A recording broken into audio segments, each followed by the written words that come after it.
Welcome to Behind the Jewellery podcast, sharing positive stories from behind the jewellery industry and the people who shape it. In association with Chalmers Gems. Hi Howard, welcome to Behind the Jewellery. This is our careers series, so we're here to listen to your career from start to finish to inspire other people. So we're trying to show how varied the careers in the jewellery industry are, what people's educational backgrounds are, and the amazing journeys, because lots of us have had really interesting journeys that you've been through to get where you are today. If you could start by telling us what you do today, that's really helpful. Thank you. What I do today? Right, I run Diamnet. Diamnet was the original trading platform for diamonds in the UK. Right. It started as a trading platform, trading diamonds from around the world, encompassing UK dealers, bringing them onto our listing before anybody else had done it as a B2C for retail. Right. Okay. There was Ratnet, and there was one in America called Polygon, which did it for dealers. So that was really dealers interacting, selling diamonds on a listing, but no one had sort of done it for retailers to find stones for clients. Right, okay. I did it as a reaction to the big internet resellers that were starting to arrive, like Blue Nile at 77 Diamonds, where they had access to diamonds all over the world, and normal high street retailers that were my customers didn't have that access. So I thought, wouldn't it be great? This is the way the business is going. I spent years trying to teach retailers, staff, how to sell against the list. Yeah. But actually, you feel like you're swimming upstream sometimes, and It's quite complex as well, isn't it? it is. And so actually, how can we embrace this new technology? How can we work with it rather than trying to fight it? So my idea was to create a B2C listing for retail. Right, okay. And that's what we started to do. We started to bring UK retailers together. We brought international, India, Antwerp, America retailers together, wholesalers together, diamond dealers, and we created a list. Okay. And then we made that list accessible for retailers on a B2B level, so they could literally find the diamonds that they needed from anywhere in the world. I wanted it to work very much the way we'd worked when I was at Chalfont, which was a diamond ring manufacturer, in that we would have rings with clients and it would be in their windows. And the client would phone me up and say, my customer's been in and seen this ring and they love it. It's got an 80-point GVS in it. Do you have the ring with a 1 carat decolor? Because they want to spend a bit more. Yeah. And I'd say, no.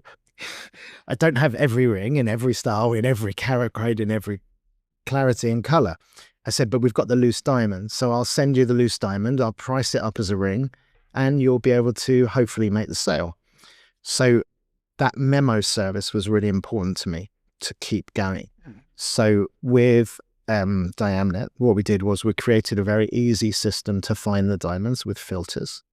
We then created a very, very clear, easy system to buy the diamond or to request it on memo. Right, okay. Now, of course, that meant UK dealers had an advantage because they could give memo. We couldn't get a memo from an Indian dealer for one stone, shipped over, given out to a retailer, come back in. That wasn't going to be practical. So it's very clearly defined. The memo button is either on or off. And if it's on, and there's a filter to only show me buttons, only show me diamonds that are available. And that way we can work very closely with UK retailers, UK wholesalers, and try and sell UK stock, which is always nice. Obviously, there's generally an advantage being international, and we've shifted an advantage to having UK at the same time. And then the stones will all come through us.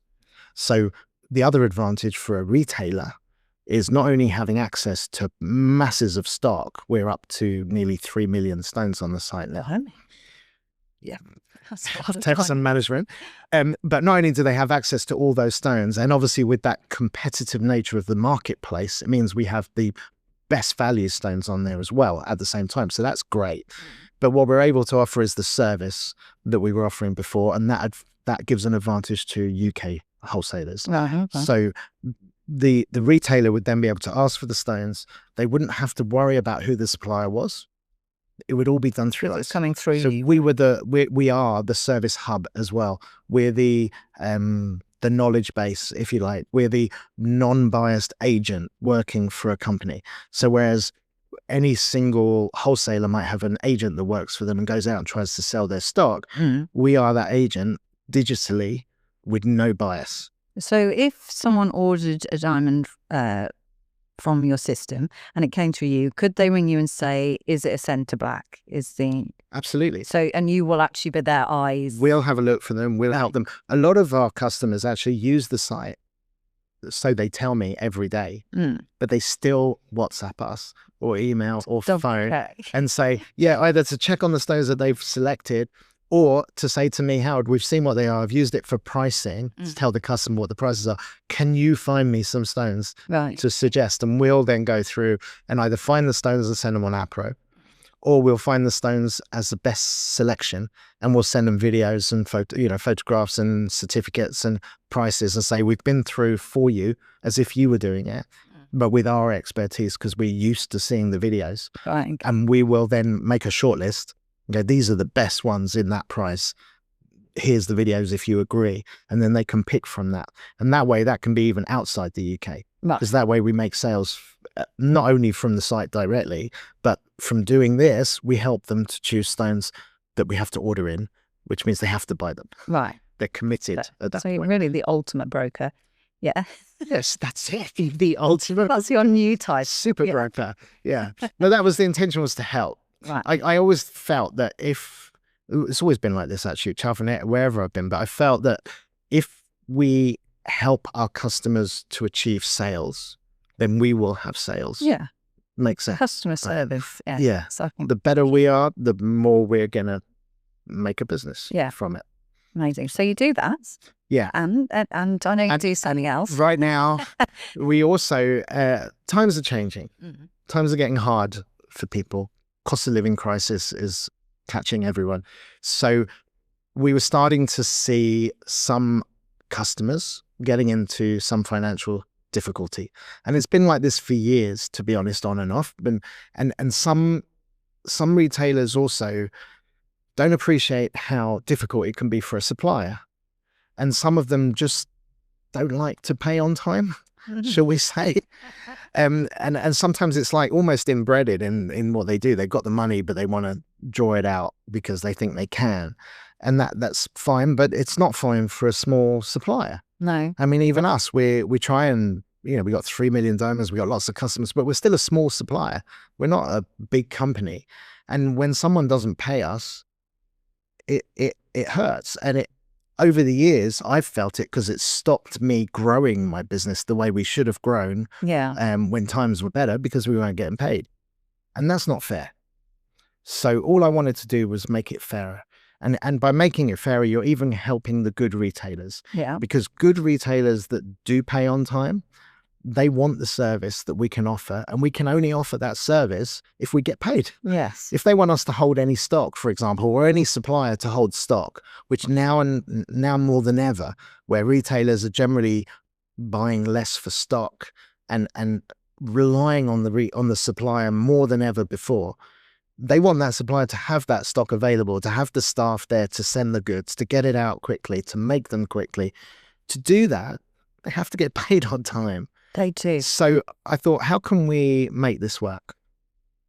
Now, I remember going back a long time, before GDPR and compliance and before Defamation Act and before the NAJ, there was the BJA and there was the NAG.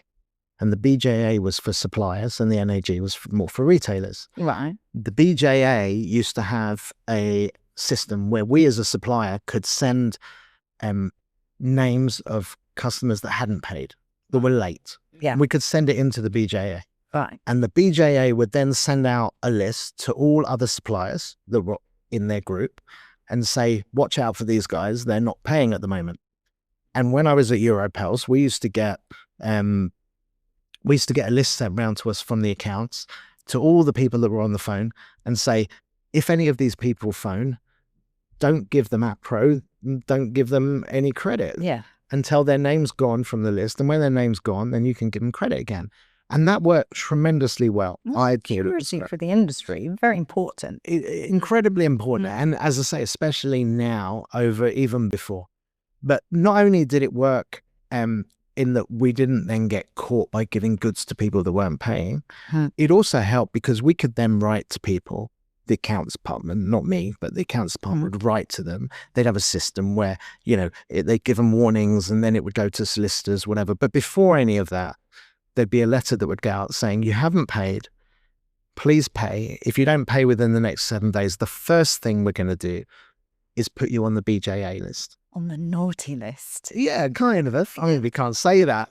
But it was kind of what it was. And no one wanted to be seen to be on that list, right? So, of course, that often got people paid. So just that purpose of that list was tremendous. Now, we tried to set it up here, but it is complicated. As I say, GDPR, compliance, Defamation Act, what was the other one? Complicated things that didn't exist in the old days we have to worry about now, right? So we set about trying to find how to circumvent all those problems. How can we produce that kind of service but legally?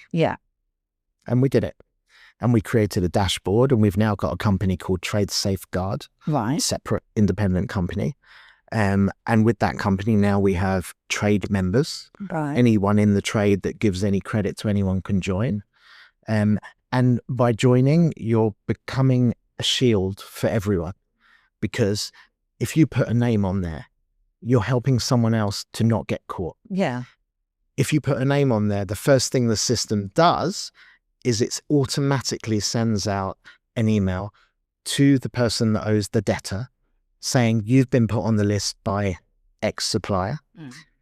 You have 72 hours to clear that debt before the name becomes visible to everyone. Right. So we can't put the names on until they're 30 days overdue. Right. It's part of the legality. Yeah. So they've had credit. They've had 30 days extra, which I assume they've had statements sent out and they've not paid on. Yeah. They've then now got 72 hours to clear it before anyone worries about them. Yeah. Right. Which seems perfectly fair to me. That's reasonable.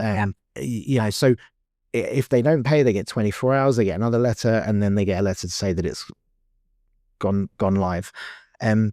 Some people just forget. Sometimes it gets put on the back burner. That's fine. 72 hours, clear it, and everyone will carry on working with you. It's no issue at all. But if you still don't pay, then your name goes live.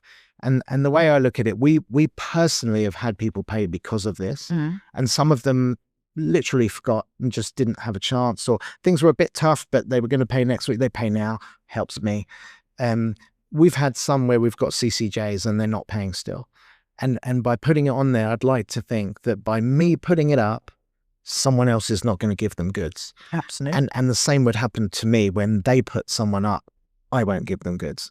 And that's the idea of Trade Safeguard, and it seems to work. The response from some of the suppliers that are on there already, and we've only really launched very recently, and we're still building that client base, but the ones that are on it, some of them already had success. They've already got paid on time, and ones that thought they were never going to get paid, and they then got paid straight away. One we got paid within half an hour. Wow. They were going live. Was great. So within going live with the new thing. Literally, we sent him the email, and literally he was on the phone. Who is these people? Who have you put me on? And it's like, well, it's perfectly legal. And, and then he phoned back. Oh, is this a credit rating? Is this going to ruin my credit? No, we're not a credit rating agency. We're just putting live factual information out for the good of the industry. And that's all it is. Then he phoned back. Oh, it's you. It's you. It's your company. It's like, yes, but this is a legal entity, completely separate. And then it was paid straight away. Good. That's what I mean. I think it's absolutely essential. I'm so impressed with this because I remember a world where there were checks and it was a bit easier. And I think when you're in an industry like ours, which is absolutely built on trust, which isn't common in industry, that actually, not for the amounts we deal. Yeah, huge values, and then if people break that trust and you can't spread the word of be careful. This is just absolute genius. I think it is. And no company goes bust overnight. No. Is the way I look at it. So even when we had like fraudulent companies, which thankfully in our industry we don't have very much, but it is possible. We had Vashi, for example. Vashi was, I can't probably, the books were fraudulent, okay, that were submitted to HMRC. And how do we check on a client when we references, for example? So a new client comes to me and says, Howard, I'd like to open an account, please. And I'm like, great, fantastic, new client. Yeah. And then I think, where's their other suppliers? Why are they now coming to me? Why didn't they come to me before? And then you think, well, okay, can I have some references? So they give you references. No one's going to give you references of someone they owe money to, right? Because then really, you know, you're not going to give them any credit. And so the next thing is we use Credit Safe or Experian, all those people. Now those rely on last year's accounts, right, which comes back to the fact is it fraud? And not only fraud, it's out of date. Yeah, absolutely. It's not very quick. It could be over a year out of date. And I was paying for that service. I was paying for Credit Safe. And it's a lovely dashboard, nice people, good service, if that's what you want, but it's out of date. Credit Safe, the week before we went to court with Vashi, Credit Safe said I could give them £2.1 million worth of credit. Wow. No, I couldn't, because they owed me for over a year. But the point is they owed lots of people. Now, if I'd seen their name crop up earlier on a list like Trade Safeguard, maybe I wouldn't have given them the credit they had. Yeah. And maybe other people wouldn't have given them the credit. Once you start to see a few people being owed, it gets cut off. Whereas what happened there was, not only was it fraudulent books, but there was lots of people owed, but I didn't know who was owed. So I didn't see it come up. So of course we give credit and then find out that you're 15 down the line, you know, people that owe credit.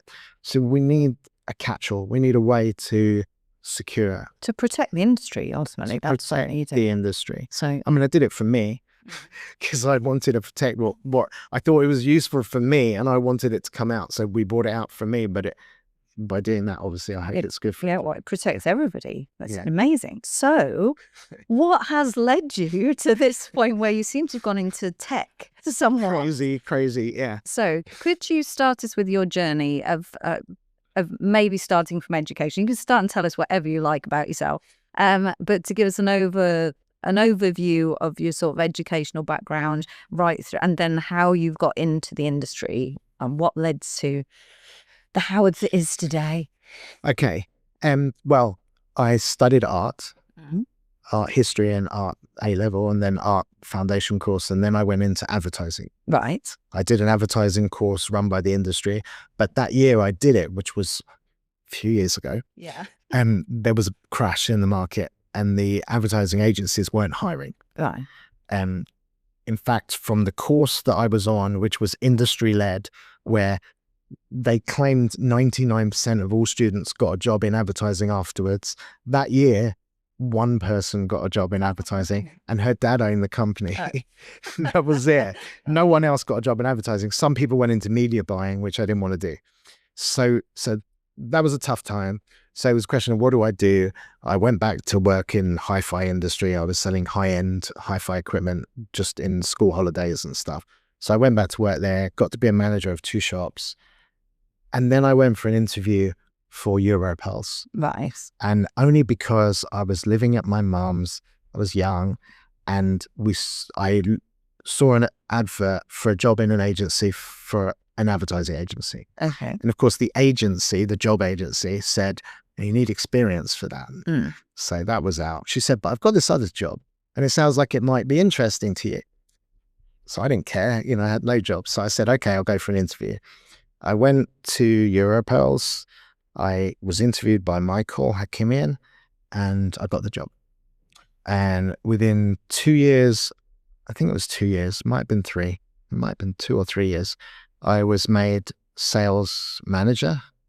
We were traveling 20 international shows a year. Blimey. I think, something like that. We were away for 4 months of the year in total. I was going to Vicenza, to Ibahoya, to Inogenta, we went to Paris show, we went to Las Vegas, everything, right through to Dubai. We went to every show in the end. We launched a lot of stuff. Michael's a smart guy and the business is great and I learned a lot. I was a Pearl expert It's been a few years. Don't know quite as much anymore. Don't remember prices. I don't know what they are today. But I became a pearl expert. So whenever there was, and Michael didn't really want to be interviewed in things like this. Yeah. Or we had Jewellery News Asia because we were doing a lot in Hong Kong and stuff. So they'd always come to me. And so I'd do the interviews. So that was quite interesting and it was good fun. And I was at Europearls for 13 and a half years. Oh, wow. Then I was Brian Chalfin from Chalfin Limited, H. Chalfin Limited, which is a small boutique diamond manufacturer, diamond ring manufacturer. In Garden. In Hatton Garden. And it was his uncle's business originally. Been around for, when I joined, about 65, 70 years or something at the company. Right. And they were regarded within the trade as one of the best manufacturers quality-wise in the trade. Right. Very, very good reputation, but small company, boutique. Brian never wanted to grow it into a massive business. He was happy that way. So he brought me in as sales director. Actually, the idea was for me to take over. Right. But that never became easy. Right. For one reason or another. But I was there for 8.5 years. As sales director, and I started to travel the country seeing customers, which I'd never done before because I was sales manager, going to international shows, but we had agents on the road. Okay. And I was in charge of those agents. So suddenly I was the one that had to go out and make the sales. Okay. So in fact, when Brian asked me, I said, now there's sat-nav. Yeah. I can do it now because I couldn't do it before. I couldn't read a map. We couldn't do a map thing. That's terrible. So anyway, with sat-nav, it was possible. And I started to go and see a lot of the clients that I knew or I'd seen at Earl's Court or Olympia or whatever, and built that. And through Chalfin, I was there for 8.5 years. While I was there, we introduced an app because I saw Blue Nile coming in. There was no 77 Diamonds yet or anyone else, but they had this, ability to show diamonds that weren't theirs. Yeah. And at that point, I wanted to do something similar. Again, like I said, the way we worked at Chalfin, where we had rings in people's windows and we could give diamonds. So we had our own stock of diamonds, but there was our suppliers had stock of diamonds as well. And we would need to go and get one of their diamonds to offer it when we didn't have it. Right. So I thought it would be great if we had an app. It was the iPad 1. Right. So that's how long ago, right? Don't this now, guys. So it took me a year to convince Brian to actually make this thing. Costs a lot of money. To make an app back then, or to get an app on a platform, no one knew what an app was. Well, it was a web app. Right, okay. So it wasn't a website, but it acted like an app. Right. And you needed a login, but they do it on the iPad. And so we did it, and we built all our designs we put into the app. So a retailer could literally see a ring in the window that was ours, could look it up on the app, and then choose a diamond to go with it from a list. Right. And it would price it as a full ring. Okay. Automatically. Yeah. And it worked. We called it Chalfin app. Oh, nice. Cool. So that was our chat. But after a while, and was really well regarded at the time, we had a good response. But Brian, bless him, he wasn't so hot with the new tech. And although it was good, he didn't want to do anything else with it. And I wanted to get it on people's websites, and they were going to double the budget, and he wasn't going to spend it. So anyway, soon after that, I was approached by a company called Gems One, which was an Indian manufacturing company that had a big sales footprint in America. Right. And they were doing $35 million in America in jewellery and $30 million of loose stones around Asia. Right. They'd been in the UK for a year. It wasn't working quite as they wanted it to, and they wanted me to be the sales director. So Brian, it wasn't becoming an easy avenue to take over. Right. So the choice for me was to move or stay, and I decided to try something different. Okay. So agreed with Brian, talked to him, we agreed together, and I left and I went to Gems One. I learned how the other side of the industry makes jewellery. Okay. As opposed to The very nice jewellery. Yeah, you know, getting it cast here, put together here, and the slightly higher costs that we have, but the difference in the quality and the difference in the attitude. And it was good because now we deal with Indian companies, we do stuff in the UK, and we do all that. Oh, that's another thing. I'll come back to that, where we make jewellery as well. But it was good to learn that side. But Gems One specifically was not just about the jewellery; it was about marketing, which was really interesting. I learned a way that they market jewellery in America. It wasn't the way we do things here. Okay. It was all about Black Friday, Mother's Day, Christmas, these events. It was event-led. So we would produce catalogues that the retailers would then buy some of the stock for the catalogue, get the catalogues printed by us with price points. It was all about price points, which is really important, and special offers. Okay. So they would get access to this marketing that we would then ship out for them on their behalf. I didn't know any of this when I took the job. Okay. They didn't tell me. They kept it from me. And then when I got the job, then they told me, and I was like, oh, how am I going to do this?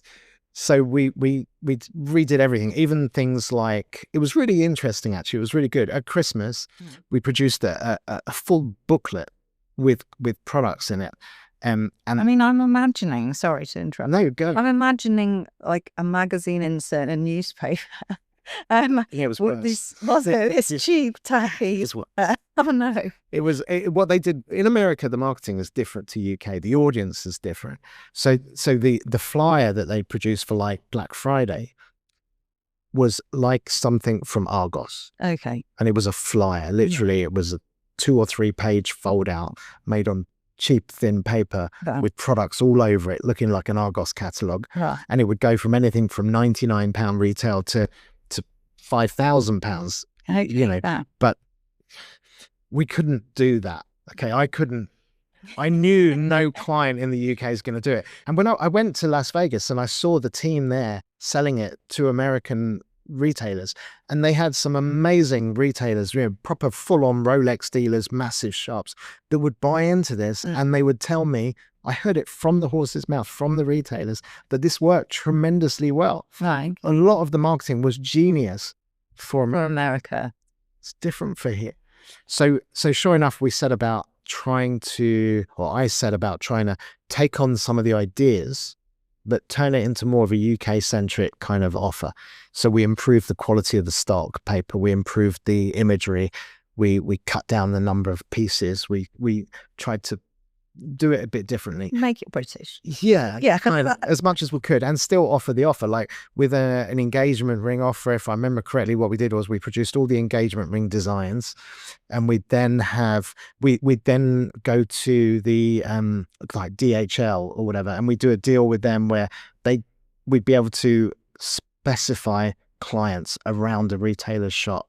Right. We do it through Facebook, and stuff is so much better now. We didn't have that then, but we'd be looking at, you know, what newspapers they bought and what age groups they were and whether they were married and what income they had, demographic, all that data, and we'd literally be able to send around a particular shop that bought into the promotion.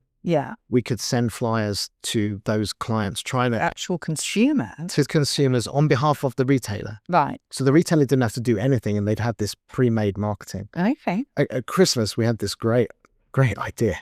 This kind of sounds silly now, but they did it as a flyer. We did a proper book, and each one was a full-on book made for each retailer with our products. And we even allowed them to put some of their own products in that book, which in America they'd never allow, but obviously we were starting off. And in that book there'd be a plastic card, and the plastic card had a rub-off number, you know, a hidden scratch card. Scratch card, that's the word. So this was to existing clients, trying to get them to come in for Christmas, rather than the other ones which were trying to get new clients. It's a bit different. So for existing good clients, you'd send it out to your mailing, to your database, and it was more expensive because it was a proper book with a scratch card. But they'd send it out to their clients. The clients would see all this product brought out for Christmas that was great, and then there'd be this scratch card that said, bring the scratch card in. Actually, it wasn't a scratch card. It was a card with a number, and you brought it in and you'd scan it. And when you scan it, there was a chance of winning £1 million. Oh, wow. Right? Literally. Of course, there was a random number generated before the promotion. That random generated number was like 1 in 14 million. Okay. And if your card matched that number by chance, you'd win. And no one win. In America, they'd insure it in case anyone won, but no one's ever won. No. But the offer was genuine. If they did win, they would have, if it just happened, and it was completely random, so there was no fixing or anything. It was random, but the chance of winning was minuscule. But when they came in with their card, the advantage was, firstly, they'd seen the products, which was great. They'd then come in with a card, so we brought them into the shop. Yeah. And then by scanning the card, the retailer would say, "Oh, really sorry, you didn't win the big prize, but you did win a prize, and you've got a £200 voucher for the shop to use before Christmas, or a £50 voucher or a £500 voucher."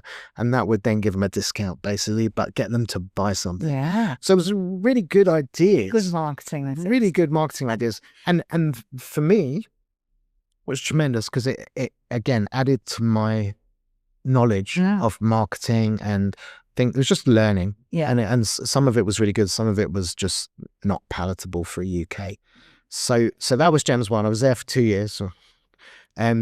But within that, it was difficult because the product just wasn't good enough. Honestly, that was the biggest heartache. The marketing was in concept good, very difficult to implement. The product wasn't good enough. So we'd be selling product. And when I was at Chalfont, even at Europels, we had a great reputation. And I loved it when retailers phoned. When the phone went, you're like, great, what do they want? What do they need? Let's help them. Let's give them, we'll make a sale. When I was at Gems 1, when the phone went, it was more like, oh, what's wrong? What have we done? And so that was really frustrating. So after 2 years of trying really to make it as good as we can, I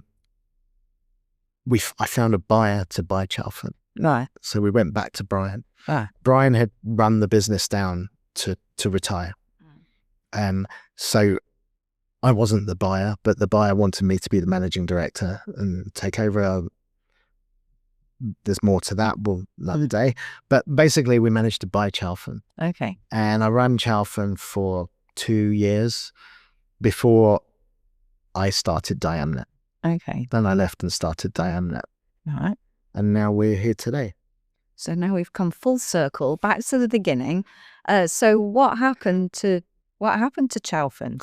Chalfont's still running, but I think they're really it's very small. Sonny, that used to work for me, has taken over. Sonny's great. He's a really nice guy, knows what he's doing. He was doing all our production at the time, like head of production. So he knows how to build stuff, but he's focused on retail now.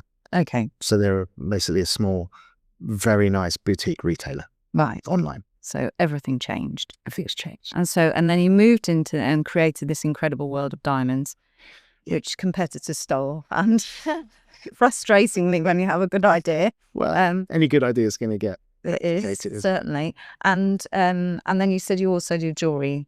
Yeah, we were actually, although I started the B2B diamond listing, which was for retailers, which I think was a slightly different approach to others before me. I knew when I started Diamnet, I knew there was these things called lab-grown diamonds. Right. It was very early on. I mean, we're going back a long time. And I kind of felt that, right or wrong for the industry, they're coming.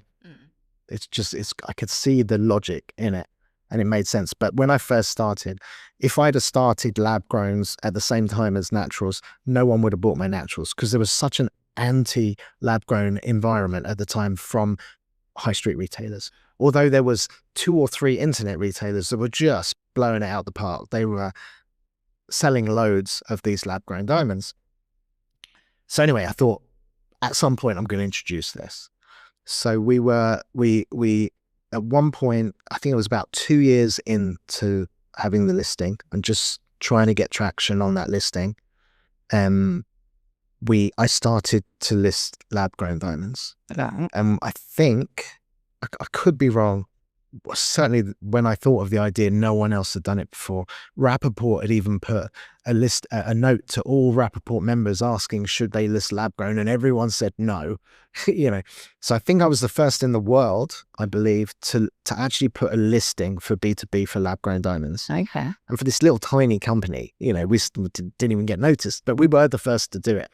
And so we had lab grown and we had naturals running side by side. Right. And we started to bring some lab grown diamonds in to UK for stock so that we could offer memo in the same way that we offered it for naturals. So people would have something to show a customer, because especially some retailers would say, I've never seen a lab grown before. What does it look like? How can I offer it to a customer from a list if I don't even know what it looks like?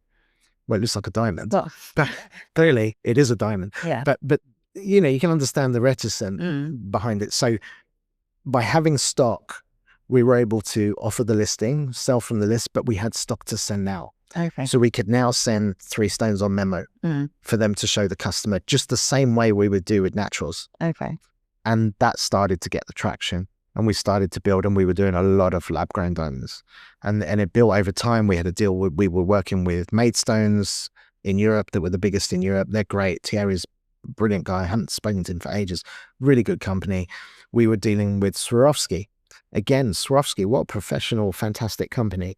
But it just didn't work out. Over time, we felt it was better to deal direct with the Indian companies because they're really the suppliers. So we started to bring stock in direct from India. So we now have, more than half the stock on the list is lab grown, and less than half, obviously, is natural. But we have between 200 and 400 stones certificated in stock at any time. Wow. We deal with the other UK stockists where we work as we do with naturals, where we're like an agent for them. Right. So anyone that needs anything, hopefully we can supply. Right. And it was about, and actually the way this worked for me was we brought out the listing, we started to see the traction, and we started to see how lab grown were really taking off. And there was hardly anyone doing it, but we were seeing this traction happening on lab grown.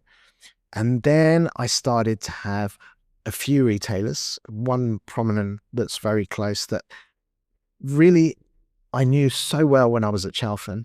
They were good friends. But when I started Diamnet, they weren't working with me because they didn't really deal with loose diamonds. Okay. So when they saw the lab grown, they wouldn't let me talk to them about lab grown at first. Don't mention it. And then suddenly it was like, Howard on the phone, I need these lab growns. I don't know. Just can you make me up some studs? Right. Okay. So instead of selling them the loose stones, because they weren't interested really, we made them up studs. Right. And what happened, of course, the studs turned. And they ordered more studs, and they repeated. And suddenly I was in a position where people were actually phoning me for repeats rather than me having to phone them and see where their gaps were, which was like unheard of. So that started with studs, and then it became pendants. And then I thought, well, why don't you take a ring? Let's do a solitaire ring. You should make an Argos catalogue at this point. No, that will go. Although some of that nonsense was really good. Yeah, we let that go. But we started doing jewellery, and it was the basics. So we started studs and pendants. Then it moved into a solitaire. And then I thought, well, I might as well bring a new design out for the solitaire and a 3-stone and a 5-stone. So they were the key things that I knew. So we brought out a specific design that was across those 3 ranges, and we started to sell those. And at that point, we were going to CMJ trade show, and we'd shown Diamnet, and then we started to show the jewellery that we had. And then I started to see some other suppliers were starting to bring out the basic jewellery. So I thought, well, let's move into some nicer jewellery, some different stuff, something a bit more unusual. Let's do, little circular diamond pendants. Let's do different things. Yeah. Trapezoid shoulders. Let's do different things. So we started to make some of those for retailers. And then again, the show after that, I could see more and more people starting to do things. So I thought it's time to help retailers to differentiate their lab grown from their natural. Yeah. So to do that, in my mind, the best way was to create some sort of branding. And it was also going to be the first branded lab grown offer to retail that I'd ever heard of. Okay. So we brought out a brand called Hazen Lake. Hayes is my now 14-year-old son. Right. Lake is my 8-year-old son. Oh. Obviously, this has been going on for 6.5 years now. So they were not that age when we started, but and the connection to the brand, the story is they were both born through IVF. Okay. And now we got lab-grown diamonds. So where all these people in the bourse would come up to me and say, Howard, they're not real diamonds. And I'd say they are real diamonds, but they were made in a laboratory. They didn't take 1 million years or 1 billion years. They weren't made by Mother Nature, no. But they were made in a laboratory, but the material is identical and they are real diamonds. And then when I say my sons, you can't tell me my sons aren't real. And they're not made in a laboratory, but the laboratory did help them come into existence. Yes. And without the laboratory, we wouldn't have had our sons. So we like to think every piece of jewellery we produce reminds us of our sons. Oh, that's... So, which is a nice story, and it's true. So that was kind of the story behind the branding. So we marketed that. We came up with window display and boxes and cloths, cleaning cloths and all that stuff, and a basic website. We're working on a more advanced website now. But we started to go to CMJ with a branded offer. So suddenly the booth became Hazen Lake instead of Diamonds. Wow. Lots of jewellery and things. And then we eventually introduced synthetic coloured stones, which are basically branded as lab-grown coloured stones. The same thing. And how do they sell? They sell quite regularly, but not in... We don't push them super hard. But we're constantly picking up new customers because of it. Because we picked up a certain quality of lab. I thought if I was going to do lab-grown colour stones, it's got to be a certain grade.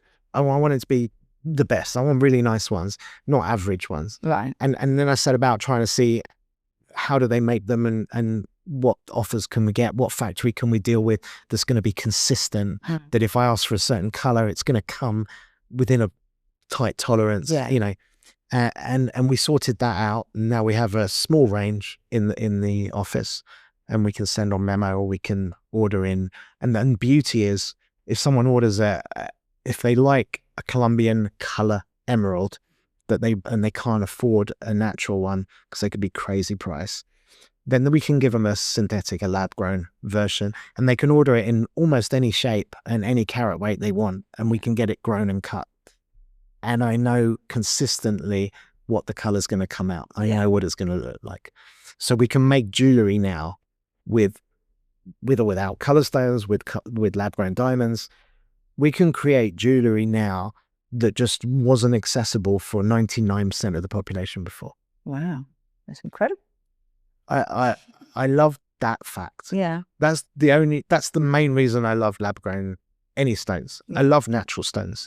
I love to sell nice quality natural stones. I don't love to sell heavily included bad colors in natural stones. Right. I'd much prefer to sell a lab grown to that audience. Personally, I'm not a gemologist. I just love jewelry. Yeah. And so if I can make even as a designer, okay, my jewelry, if I know my end customer that may have bought it through a retailer, but my end customer is wearing one of my pieces of jewelry, I want that jewelry to look nice. Yeah. And I know if they're wearing a lab grown, it's going to look amazing. And if they managed to buy it and that was their budget, then that's what they had to spend and they'll be happy. Yeah. As opposed to giving them something horrible. Nobody wants anything horrible. No. And you know, some people love all the inclusions and I don't know, low colors don't really matter. And the fact that it's natural is all that's important. And that's great for them. But I don't think that's the majority of the population. No, well, it's consumer choice ultimately, isn't it? And that's what we're here to do, is to give the consumer a choice across all the diamonds, natural and lab grown. And I'll sell them whatever they want. Yeah. If they want it, they can have it. You can list it, and even sell it. That's it. That's fine. So it is. But I just think jewelry is wonderful, and people should have what they want. Yeah. Well, it's an emotional purchase, isn't it? So you think, if that's where your heart's set, then and you can get them what they want. Well, what is jewelry? Why do we buy jewelry? We buy jewelry because for emotional reasons. We buy it to commemorate something, or to make ourselves feel better. I put myself in the shoes of a woman. Jewelry, men don't wear so much jewelry, but some.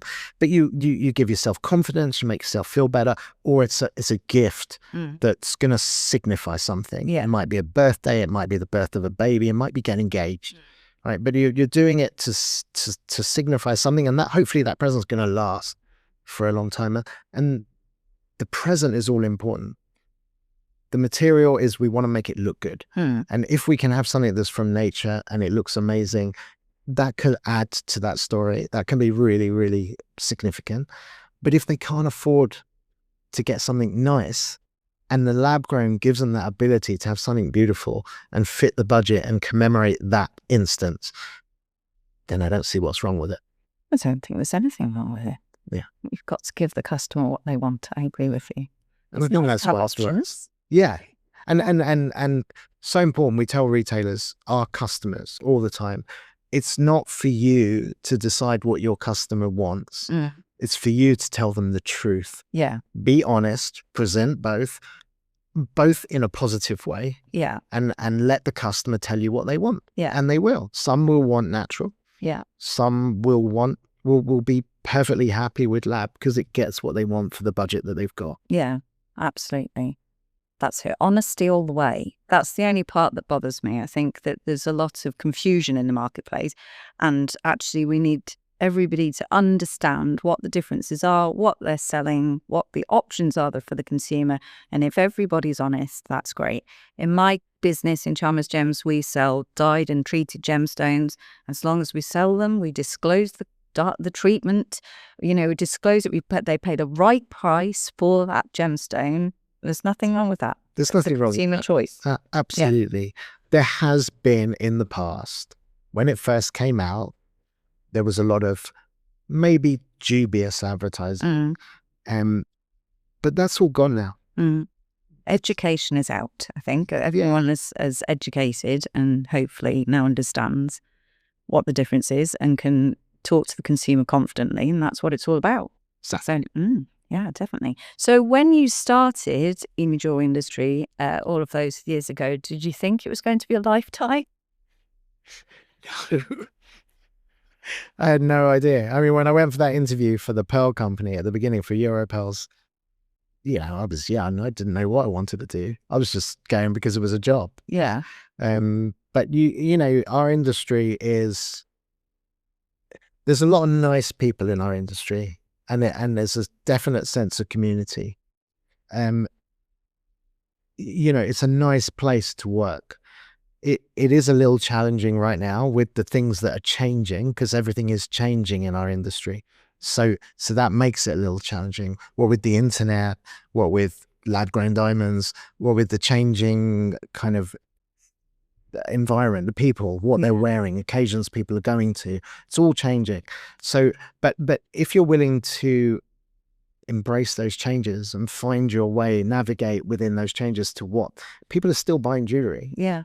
More than ever. More than ever in volume. Yeah. Yeah. And so, it can still be a wonderful industry. So yeah, I love it. And that's why I suppose I got kind of stuck in it. Yeah. I mean, I give a lot of credit to Europearls, Michael and Ellie and Mandy. That it's a great company, and I learned a lot. Yeah. There. And even just, ego-wise, when you're the person that they come and ask questions to, makes you feel good about yourself, makes you feel like an expert, so it makes you feel part of the community. Yeah. And then moving into the Bourse when I got my spot and they asked me to be on the council, it's, I hope I'm a useful part of the council. I hope I add some value. But it's nice to give something to try and help everybody, Oh, well, yeah, well, you've done that, I think, with your new business as well, that is helping the entire industry. Ultimately, it's something that's really called for the industry that no one was brave enough to do because it's very difficult. Yeah. And so I'm sure you've protected yourselves in that way. So, yeah, I mean, what a great thing. So do you have a highlight in your career where you can look at one moment and think, wow, that was a huge success? Or one single highlight, I'm not sure. Several. I mean, certainly when you do something new, it's a highlight. Bringing out Chap when nothing like it was around, that was a highlight. Not being able to develop it was a low light. And bringing out Diamnet and getting it to work, that was tremendous. You know, could I start my own company? I'd always worked for other people. That was, you know, amazing. And it still is. Almost every day is like going to my company.